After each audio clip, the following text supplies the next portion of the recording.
ससुर को जमकर शराब पिलाई, फिर सास को लेकर फरार हो गया दामाद। नमस्कार दोस्तों, स्वागत है आप सभी का एक बार फिर से। बड़ी खबर निकलकर सामने आ रही राजस्थान के सिरोही से, जहां पर एक लड़की रहा करती थी। उसकी नई नवेली शादी हुई थी। शादी हो जाने के पश्चात में अपने ससुराल में वह आ जाती है। जिस लड़के के साथ में शादी हुई थी उसका नाम नारायण बताया जा रहा था। अब लड़की का अपने पति के साथ में ज्यादा मन नहीं लगता था, जिसके चलते आए दिन ही वह घर पर आती रहा करती थी। अब की बात है कि उसका पति परेशान हो जाता है और कहता है कि मेरा मन तुम्हारे बिना नहीं लगता है, मैं भी तुम्हारे साथ में तुम्हारे घर पर चलूंगा। जिसके पश्चात में वह घर पर आ जाता है और वहां पर आ जाने के पश्चात में लड़की करीबन 3 से 4 दिन तक अपने घर पर रुकती है, बाद में चली जाती है। इसी प्रकार से समय बीतता चला जाता है। अब नारायण का अपने सास ससुर के साथ में अच्छा तालमेल बैठ रहा था। जब भी उसका मन करता, चाहे रात हो चाहे दिन हो, वह अपने सास ससुर के पास में आकर रहना शुरू कर देता था। ना सिर्फ इतना, उनके पास में वह खाना खाया करता था। आज की बात है जिस समय पर उसकी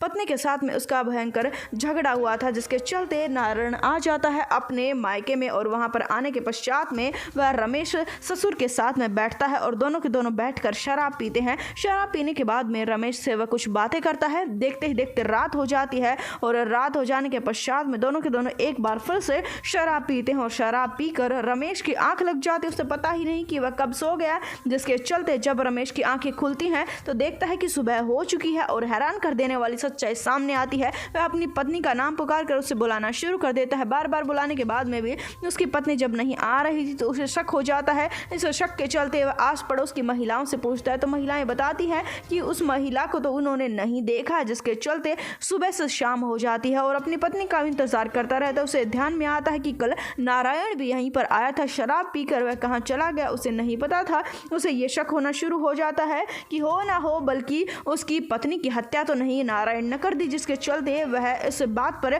मामला दर्ज करवाता है। उसके पश्चात में एक पड़ोस की महिला हैरान कर देने वाला सच बताती है। सच्चाई वह रमेश को बताती है कि तुम्हारी पत्नी का दामाद के साथ में अवैध संबंध चल रहा था। अवैध संबंध के चलते वह अक्सर ही एक दूसरे से मिला करते थे। इसी वजह से दामाद अक्सर ही सास ससुर के पास में आया करता था। अब प्लानिंग के जरिए तुम्हें शराब पिलाकर बेहोश किया गया है। उसके बाद में तुम्हारी पत्नी उसके साथ में फरार हो गई। ये सच्चाई जानने के पश्चात में वह हिल जाता है। रमेश पुलिस थाने में जाता है, अपनी पत्नी की गुमशुदगी की रिपोर्ट दर्ज करवा चुका है। रमेश का कहना यह है कि मेरी पत्नी ऐसी नहीं है, वह बहला फुसला कर मेरी पत्नी को यहाँ से लेकर गया। पुलिस इस मामले की जांच कर रही है। इस वारदात को जितना उसके उतना शेयर कर दे, चैनल को सब्सक्राइब कर दे। हम आपसे मिलेंगे एक बार फिर से। धन्यवाद।